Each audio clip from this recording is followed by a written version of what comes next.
আপনারা দেখছেন লিপি ডিজিটাল। চোখ রাখবো আজকের খবরের দিকে।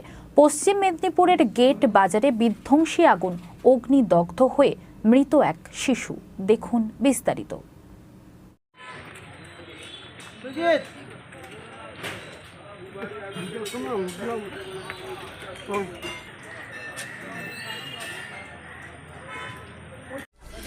আজকে আমাদের গেট ভাই ধাও ধাও করে জ্বলছে।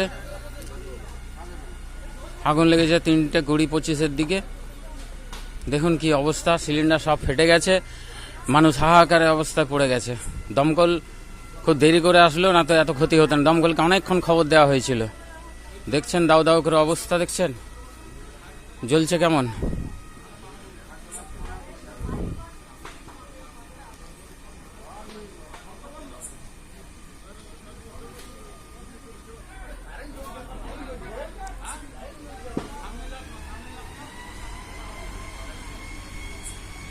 বলতে বাড়িতে আমি ঘুমাচ্ছি, তো ঘুমাতে ঘুম ধরেছে, দিয়ে উঠে দেখছি ফ্যানের বাতাসটা গরম লাগছে।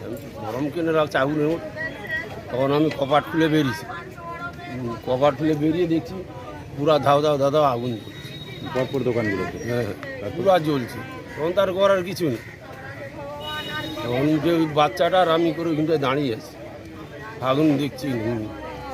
গ্যাস সিলিন্ডারটা এসে হাতটায় মারলাম, হাতটায় মারতে বাচ্চাটার পেটটালি সঙ্গে সঙ্গে ভূমিলা বেরিয়ে হাসপাতালে হ্যাঁ, মানে গ্যাস সিলিন্ডারটা আপনাদের বাড়ির থেকে না, ওই মিষ্টি দোকান আছে, একটা মিষ্টি দোকান ছিল, ওই মিষ্টি দোকান থেকে আগুনটা লেগেছে।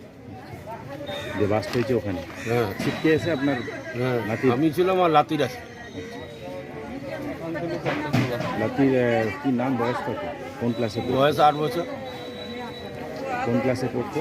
হ্যাঁ, কোন ক্লাসে পড়তো? কোথায় পড়তো রে? রাঙামাটি নাকি? রাঙামাটি পড়তো। মানে আর এখানে যে পাশাপাশি আপনাদের যে আরও কি দোকানগুলো ছিল, এগুলো মূলত কী দোকান ছিল এখানে? দোকান ছিল, মিষ্টি দোকান ছিল, বিনা দোকান ছিল, ফল দোকান ছিল, হাঁড়ি কড়া দোকান ছিল। দোকান পুড়েছে তো সব, তাও কটা হবে মোটামুটি? 10-12টা পুড়ে। মানে ক্ষয়ক্ষতি তো প্রচুর হয়েছে। প্রচুর হয়েছে, দেখুন না।